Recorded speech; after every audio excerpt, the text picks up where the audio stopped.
Hello and welcome back, everyone. Been a long time. Another assembler video here today, and the subject is Xbox 360 prototype controller. On the right here we have a final controller, wireless, and on the left here we have a KRYPTON pad, which is pre-release, and it came in many different versions, though I only have one right now. So let's take a quick look at the differences here. So the main difference between these two is obviously, if you look at the final center graphic with the lights, and we look at the prototype, it doesn't have the graphic. Apparently at this time they had not yet agreed upon the styling or the graphics for the Xbox. So it's just a blank white button.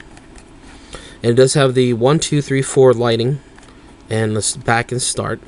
The buttons are absolutely the same, though on some KRYPTON pads the buttons are radically different. I'll discuss that more in a bit. So besides the quite obvious difference, there are also these designations here, as you can see to the pad here. It says RS, DP, haha, chuckle chuckle, and LS, and they removed those from the pad because you can see it's not here, because it's pretty redundant. Because if you don't know which one is the right stick, you're pretty much an idiot. So they did remove those from the final design, and this is a wired pad which came with the kit, and the back has absolutely no difference whatsoever. But you can see here it says Xbox 360 controller KRYPTON, and it says evaluation 3C2.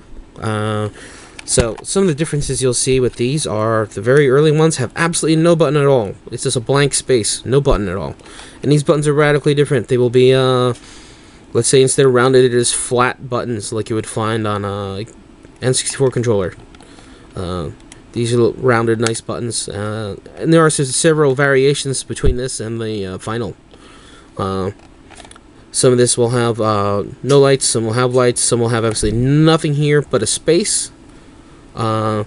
Like they knew they were going to put something there, perhaps just a sticker, and then they changed their mind. They decided that instead of having people navigate to the dash by hitting start and going to the dash, they would make it so you have this button here you could just press and go straight to your dash. So this is one of the later pads here. Top is pretty much exactly the same. All the button designation exactly the same, and I do have a wired controller, but I didn't bring it with me because it's very, very dirty. But all this is exactly the same, down to the screw pattern, exactly. So let's take a look at the inside of the controller. I've taken it apart.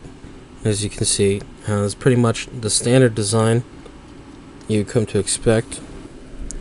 As you can see here, it says copyright 2005 KRYPTON EV3C. The main chip is, see if we can get it. There we are. Doesn't say Microsoft on it. It just says EVS506RCES. I'm sure you can read the rest of that. But if you're interested in checking out the inside, it is a unique and designated PC board on the inside. And it does have dual shock. You see the two different size weights. And I'm pretty sure that you could exchange the parts, because if you look at the controller here and you lift this off, you can just pull out the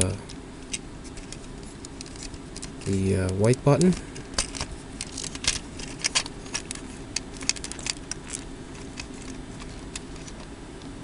and probably just swap it with the regular button. Everything seems pretty much exactly the same as the final, besides the chip and the board designation. Alright, so let's plug this thing in.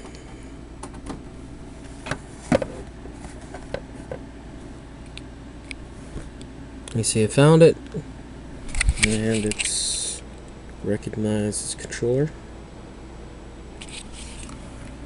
And